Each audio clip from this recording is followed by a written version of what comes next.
Hi, I'm Dave Wurzel, and you're watching PHTV4 Bookshelf. And with me today is special guest co-host Beth Stevens, who works in the Public Services Department at Pale Sites Library. Thank you, Beth, for being with us today. Beth and I are going to recommend a variety of books that are, out that we've read, and then we're going to also preview some books coming out either just recently or within the next month or so.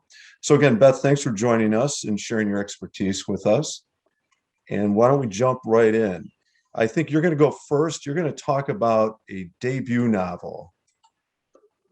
Yes, I love a debut novel, and Snowflake by Louise Nealon did not disappoint. Snowflake's protagonist, Debbie, grew up in an Irish farm with her bipolar mother and her brother, Billy, who lives in a caravan in the yard. Debbie's life changes when she goes off to university in Dublin and must learn to navigate in a world very different from her quirky, isolated upbringing. It's beautifully written, both dark and humorous, and deals with themes of mental illness, coming of age, relationships, and unconditional love. The author, Louise Nealon, received a degree in English literature from Trinity College in Dublin in 2014 and a master's degree in creative writing from Queen's University in Belfast in 2016. This is her first novel, and it's a promising beginning. Good. All right, something to look forward. I like the topic too. All right, my book is going to be a local history major event, and I'm doing Chicago's Great Fire: The Destruction and Resurrection of an Iconic American City by Carl Smith. This book came out in, I believe, September of 2020. And, it was the lead-in. We're headed into the 150th anniversary of the Great Chicago Fire, which took place October 8th through the 10th in 1871. So this book is timely in a historical sense. It is definitely a comprehensive history of the Chicago Fire. And it's good. It's interesting because it also includes like a contextual history of Chicago. So you kind of understand how the city is developing, why it's at risk for fire. There were fires prior to 1871. They'll get into the development of a type of fire department and early warning systems. This book is incredibly well researched. In addition to well researched in so many ways, it includes a lot of anecdotal history, which tends, for me, it kind of personalized it because he gives you the experiences of a variety of people, rich and poor, powerful and not, and from all walks of life, everybody in between. So you kind of really get a sense of the experiences of the people who lived through this thing. So you're going to get the story leading up to it. You're going to get the, fire. You're going to get, the aftermath of the fire, or how they tried to fight it and combat it, what happened in afterwards, the rebuilding of the city, which is really an incredible story. And he does deal with, the investigations afterwards and who's at fault, who's to blame. He takes a look at the famous, O'Leary myth or legend about her cow kicking over the lantern, which is, since then she's been exonerated, and that seems not to have been the cause of the fire. But I really recommend it. I found it an incredibly fascinating book. So if you're looking at local history, major event, this is a very good one. All right, Beth, you have the next one, and you're going to do a book in the Love to Read with a Book Club. Yes, The Bad Muslim Discount by Syed Massoud follows two families' journeys, one from Pakistan in the and one from Iraq in the 1990s. They both go to San Francisco, and they focus on Anwar, whose family came from Pakistan, and they escaped from Pakistan to get away from the growing fundamentalism when he was just a child. The other character who's followed is Safwa, whose family who escaped from Iraq with her conservative family, and the two meet in a mosque in San Francisco. It uses humor to explore universal questions of identity, faith, belonging through the eyes of Muslim Americans, and it illustrates how alike we are as humans despite our religious and cultural differences. It also depicts the diversity of the Muslim American immigrant experience. There's lots of things to talk about with your book club. It sounds like, and very timely too, right? This is a good recommendation. And I get it. It sounds like a good, I can imagine the conversation it could generate a book club. Thank you. The book I'm going to recommend is going to be in the memoirs category, and I'm going with Poet Warrior by Joy Harjo. As you can see on the book cover there, she is the Poet Laureate of the United States. The Poet Laureate, if you're not familiar, is a position appointed by the Library of Congress. She's had it, it's a one-year term, and she's been serving it for 3 years now. And a little bit interesting in her case is that she's the first Native American to hold a position. This book is, as it says, a memoir of her life. And I thought what made it really interesting is that it tells her life story, but she also intersperses poetry written in conjunction with memoir writing throughout the book. Now, I'm going to tell you, I'm only halfway through it. I find it very interesting. I really I like the poetry. I think she's a very good writer. Just a heads up, though, this story is at times it's heart-wrenching and tragic, and at the same time, for me, I think very hopeful in a very powerful way in the person that she's become. Her life story is filled with some really tough experiences, and I'll just kind of leave it at that. Her childhood was rough for a lot of reasons, and but it's incredibly fascinating. I love the intermix with poetry and prose as she takes us through her life story. So that's my recommendation for a memoir. Let's see. Next category, Beth, you're gonna now. Maybe we're ready to make this switch, right? Something a little bit, more, uh, fun, I guess. Maybe something to take on vacation. Yes, it is a bit more fun. I do the lunch bunch book discussion around here, and I'm always looking for nonfiction books that aren't quite as deep as some of them we get into. And this is going to be one of them we do next year. Come Fly the World, the Dead Age Story of the Women of Pan Am. I think most of us of a certain age remember that stewardesses were once required to meet certain height and weight requirements. But did you know that Pan Am stewardesses were also required to have a college degree and speak 2 languages and possess political savvy of a foreign service officer? Come Fly with Me chronicles the rise and fall of Pan Am through the lives of several of their stewardesses. But it's not just a fluff piece about the glamorous life of stewardesses in the early years of commercial flight, but a well-researched work placing these women's stories into the larger picture of the operation of Pan Am and its connections to the world events during the period, including their participation in Operation Baby Lift, which evacuated 2,000 children during the fall of Saigon. It's a great book to pop into your bag for your next trip. Okay, sounds like a vacation read there. Very interesting. I love the historical contact period. It's interesting.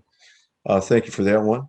All right, so unfortunately, I'm going to take us back into the deep end, and I'm going to move us into the category of books that will make you think or rethink. This one is a perspective on history category. How the World Has Passed, a reckoning with the history of slavery across America by Clint Smith. And I'm not quite sure how the title and the subtitle to me are excellent descriptors for this book, because it's not just a book about slavery. It's kind of a survey of the different ways slavery is discussed in a variety of places, actually around the world. In this book, Clint Smith visits several settings in the United States. He traveled the world. The book opens with him at Monticello, getting ready to take a tour of Thomas Jefferson's plantation, and you can choose different tour options. He takes one that specifically will address Thomas Jefferson and slavery, and it's a very interesting, opening to the book, and the whole book is like that. How different places, different people present and talk about slavery. And, I'll mention just a couple. He goes to a place called Blandford Cemetery, which I'd actually like to kind of visit based on what he said, but he's there for a memorial service for Confederate soldiers. He talks to a person who's there attending the memorial who had an ancestor who was a Confederate soldier. He takes a tour in New York City that discusses New York City's, slave trade, slave market. and several other places. He visits an island off the coast of Africa that was used as a site for captured human beings who were then, sold into slavery. And it's just a very, very fascinating book. I recommend this for everybody. I almost feel like it should be required reading. It's an incredibly, I thought, powerful, thoughtful exploration of something that's I think, probably a very difficult, moment, or not moment, but a very difficult part of U.S. history. So I'm going to recommend How the Word is Passed. I recommend that one as well. You did too. You really liked it, even though I it's a really difficult like that topic. one. Yeah, It's very well written. it is incredibly well written. And also, if you chose to do the audio, he's the reader, and I think he's a great reader too. So I think either reading it or doing audio are great options here. All right, Beth, you have the next category for us, and you're doing nonfiction. Oops. Uh-oh. Can I go back? There we go. Nonfiction history. Yes. This is another future book discussion book, Madhouse at the End of the Earth, the Belgica's Journey into the Dark Antarctic Night by Julian Sancton. It's a If you're mouthful like for a me and title. you enjoy reading obscure about historical events that are obscure but with a narrative flair, you'll really enjoy this one. It's the story of the Belgian Antarctic exhibition of 1897 to 99 aboard the RV Belgica. It was the first Antarctic expedition to take place in winter. Captained by Adrian de la Garlache, their goal was to reach the South Pole, and even when the captain knew they should turn back, he pushed on, trapping the ship in ice for the winter, which meant months of darkness. What followed was the crew's slow descent into madness brought on by the isolation, illness, and monotony. This voyage is still studied today by NASA for research on the isolation for future Mars expeditions. So it's something we're still looking at and learning from. Yeah, it sounds interesting. Even the premise of trying to do this at the time of year, what an odd choice. But yeah, it sounds fascinating. I might have to take a look at this one. And with Thank the you. technology that they had, and Yeah, right, right. that they all didn't freeze to death is amazing. Okay, Madhouse at the End of Earth, everybody. So now those are books that Beth and I have read that we think are worth taking a look at. So we're going to transition to books that you might find on our shelves or someone else's shelves, or books that are coming soon. These are books that are just published or will be published within the next few weeks. And so we're going to recommend new books. Beth, and I think you're going to go first. And let's take a look at some titles here. All right. Beautiful World, Where Are You is a new novel by Sally Rooney, the best-selling author of Normal People and Conversations with Friends. Alice, a novelist, meets Felix, who works in a warehouse, and asks him if he would like to travel to Rome with her. In Dublin, her best friend Eileen is getting over a breakup and slips back into flirting with Simon, a man she's known since childhood. Alice, Felix, Eileen, and Simon are still young, but life is catching up with them. They desire each other, they delude each other, they get together, they break apart. They have sex, they worry about sex, they worry about their friendships and the world they live in. Are they standing in the last lighted room before the darkness, bearing witness to something? Will they find a way to believe in a beautiful world? Okay, good. Thank you. And just a side note, yeah, these recommendations, we're pulling information from, the publishers or Amazon. These are their descriptors. And in some cases, we're familiar with the authors or, the genre. Let's take a look at this one in the middle here, The Great Glorious Goddammit of It All by Josh Ritter. Josh Ritter is a singer-songwriter. And in this lyrical, sweeping novel about a young boy's coming of age during the last days of lumberjacks, we get this book. In the tiny timber town of Cordelia, Idaho, 99-year-old Weldon Applegate recounts his life in all its glory, filled with tall tales writ large with murder, mayhem, avalanches, bootlegging. It's the story of dark pine forests brewing with ancient magic and Weldon's struggle as a boy to keep his father's inherited timber claim, the Lost Lot, from the ravenous clutches of Lyndon Laughlin. Braided with haunting saloon tunes and just the right dose of magic, The great glorious goddammit of it all is a novel bursting with humor, heart, and an utterly transporting adventure that's sure to sweep you away in the beauty of the tall, snowy mountain timber. So take a look at that book, maybe by Josh Ritter. The next one is Fuzz, When Nature Breaks the Law. This is kind of the book that I love every now and then taking a break and reading books that specifically focus on nature. This one sounded incredibly interesting to me. I'm really looking forward to it. I think it just came out, so I might have to, run to a library and see if I can find a copy of this. I don't know if you guys have this on your shelf, Beth. Maybe we can I take a ordered look. it. You did? I did. Awesome. All right, then I'll be stopping by. Fuzz, When Nature Breaks the Law by Mary Roach. Think about this. And this is kind of, I heard a news story the other day talking about bears who can open doors. And so this book, I kind of fell into that category for me. What's to be done about a jaywalking moose? How about a bear caught in breaking and entering? A murderous tree? 300 years ago, animals that broke the law would be assigned legal representation and put on trial. These days, as New York Times bestselling author Mary Roach discovers, the answers are best found not in jurisprudence, but in science. The curious science of human-wildlife conflict, a discipline at the crossroads of human behavior and wildlife biology. So, what she does in this book is she, tags along forensic investigators from animal attacks, human elephant conflict specialists, bear managers.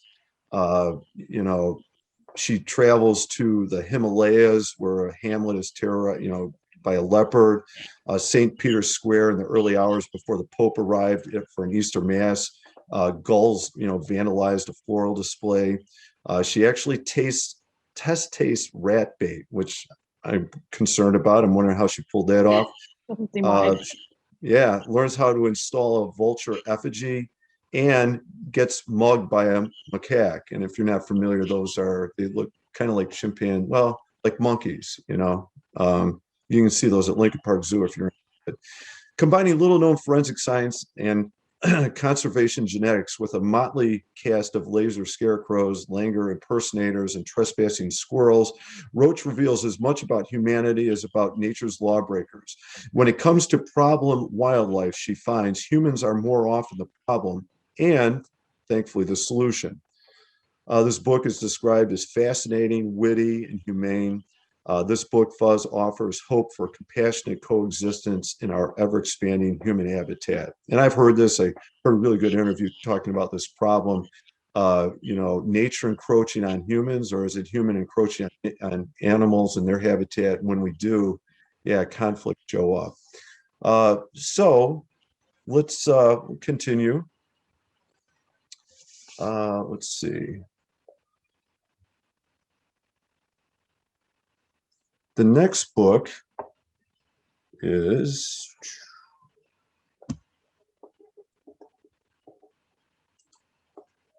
let's Travels with George. All right, I guess I'm doing this one. With George in Search of Washington and His Legacy by Nathaniel Philbrook. This book is also just out. Travels with George is it's an interesting kind of new. If you're not familiar, Nathaniel Philbrook, writes a variety of nonfiction history. I've read a couple of his books. I like them. Very well researched, interesting topics and exploration. This case, he does something a little bit different. He writes in the first person, and he retraces a trip that George Washington took. When Washington became president in 1789, the United States of America was still a loose, quarrelsome confederation and a tentative political experiment. So Washington undertook a tour of the ex-colonies, now states, to talk to ordinary citizens about his new government and to imbue them the idea of being one thing, Americans. So in the fall of 2018, Nathaniel Philbrook took that journey that Washington took, so 229 years later. And he writes about, in first person, he writes about that experience traveling with his wife and their dog Dora. And they start in Mount Vernon, they go to New York, which at that time was the capital. And they go through Connecticut, Massachusetts, New Hampshire, Rhode Island. They visit Long Island. They eventually end up going to Georgia, South Carolina, North Carolina. And you're going to get this, describing Washington's experiences in the 18th century and Phil Brooks in the 21st century. So that sounds kind of fascinating to me. Let's see, Beth, I think you're going to take the next book here. Yes, When the Ghosts Come Home is the newest book by Wiley Cash, who wrote one of my favorite books of the last, I don't know, 6, 7 years when that one came out, A Land More Kind Than Home. He writes stories that there's a bit of mystery to them, but it's more than just a mystery story. In When the Ghosts Come Home, when the roar of a low-flying plane awakens him in the middle of the night, Sheriff Winston Barnes knows something strange is happening in the nearby airfield on the coast of North Carolina. But nothing can prepare him for what he finds. A large airplane has crash landed. It's now sitting sideways on the runway, and there are no signs of a pilot or cargo. When the body of a local man is discovered, shot dead and lying in the grass near the crash site, Winston begins a murder investigation that will change the course of his life and the fate of the community he has sworn to protect.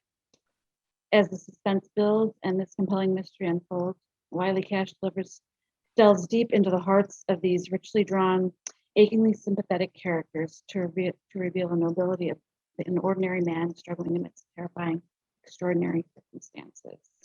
Sounds like a really interesting, fascinating story. It sounds like it might be very suspenseful too, you know? Yeah, I like him a lot. I don't know if he's not as well known as some of these others, but Okay, good. So definitely take a worth look at Wiley look. Cash, and then you're going to take a walk us through Cloud Cuckoo Cuckoo Land. Land is the newest by Anthony Doerr, who's the author of the best-selling, phenomenally best-selling, All the Light We Cannot See. And this new one, like Marie Laure and Werner in All the Light We Cannot See, Anna, Omir, Seymour, Zena, and Constance are dreamers and outsiders who find resourcefulness and hope in the midst of gravest danger. Their lives are gloriously entwined. Doerr's dazzling imagination transports us to worlds so dramatic and immersive that we forget for a time our own.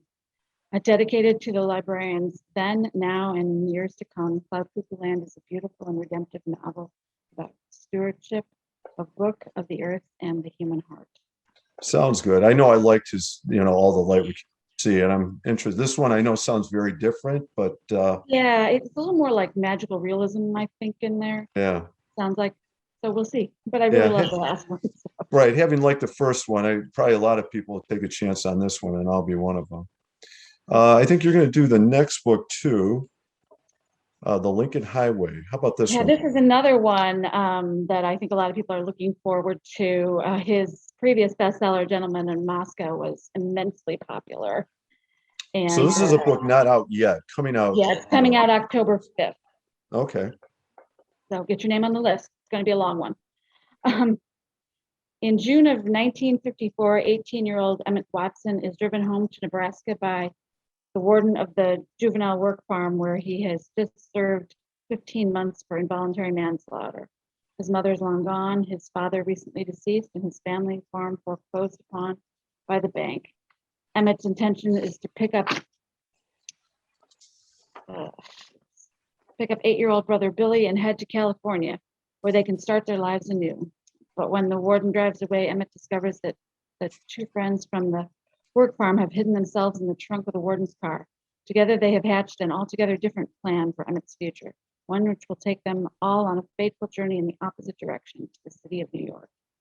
Spanning just 10 days and told from multiple viewpoints, Tull's third novel will satisfy fans of his multi-layered literary styling while providing them with an array of new and richly imagined settings, characters, and themes. Sounds good. I like the premise.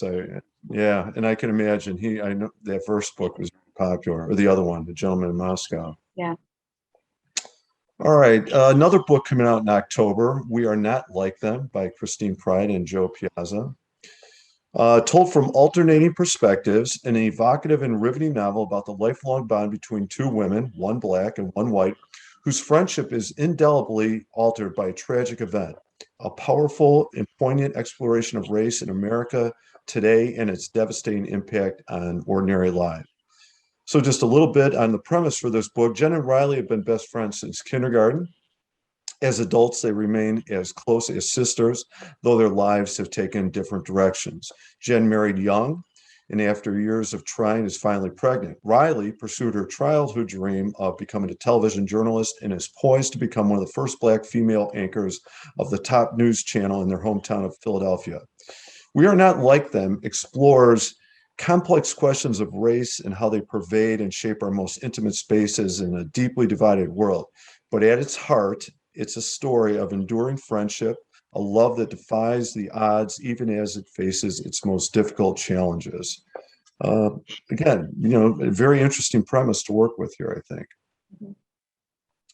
The next book we're going to take a look at, I'm going to talk about, is The Boys, a memoir of Hollywood and family by Ron Howard and Clint Howard. I chose this book to talk about partly because as a child, I remember watching some of these shows. Ron Howard and Happy Days, the Andy Griffith Show, and Gentle Ben. These shows captivated millions of viewers in the 60s and 70s. And so now we're going to get, Ron Howard and Clint Howard talking very candidly about, those experiences, navigating, that world and, being child actors and surviving after it. So, to go with their descriptor, what was it like to grow up on TV? Ron Howard has been asked this question throughout his adult life. In The Boys, he and his younger brother Clint examine their childhood in detail for the first time. For Ron, playing Opie on the Andy Griffith Show and Richie Cunningham on Happy Days offered fame, joy, and opportunity, but also invited stress and bullying. For Clint, a fast start on such programs as Gentle Ben and Star Trek petered out in adolescence, and then with some tough consequences. I having watched all those shows and following Ron Howard's directing career later, I'm really interested and looking forward to taking a look at this book. And the last one here, I think we're recommending. Beth, you want to take a look at this one? State of Terror. State of Terror, coming out October 12th, by Hillary Rodham Clinton and Louise Penny. I have to say, I did a double take when I saw that on the list of upcoming books because I thought both of them could write a bestseller on their own. So I will be doubly interested to see them, how they work together in this one. The State of Terror is after a tumultuous period in American politics, a new administration has just been sworn in, and to everyone's surprise, the president chooses a political enemy for the vital position of Secretary of State. As the new president addresses Congress for the first time, with Secretary Adams in attendance, Anhita Dahir, a Foreign Service officer on the Pakistan desk of the State Department, receives a baffling text from an anonymous source. She realizes the message was a hastily coded warning. What begins as a series of apparent terrorist attacks is revealed to be the beginning of an international chess game involving volatile and Byzantine politics of Pakistan, Afghanistan, and Iran, the race to develop nuclear weapons in the region, the Russian mob, a burgeoning rogue terrorist organization, and American government set back on its heels in the international arena. State of Terror is a unique and utterly compelling international thriller co-written by Hillary and Rodham Clinton and Louise Penny. And it will be interesting to see what sort of insight Hillary brings to this. Right. The descriptor lets you know that, you're going to get some insider perspective on this one, right? Absolutely. Yeah. Okay. Beth, thank you for sharing those books with us. This is obviously just a tiny sample of, the books that are coming out this fall. And later on, I hope to do this again with you when we take a look at books coming out in November or December. I know the fall is a big publishing season, so I know there's a lot of other great books coming out. November is huge this year. Is it? Yes. So we'll look forward to sharing those titles at a future episode of Bookshelf. So Beth, thank you for joining us today. Good book discussion. I'm Dave Wurzel. You've been watching Bookshelf, and thank you for watching and good reading.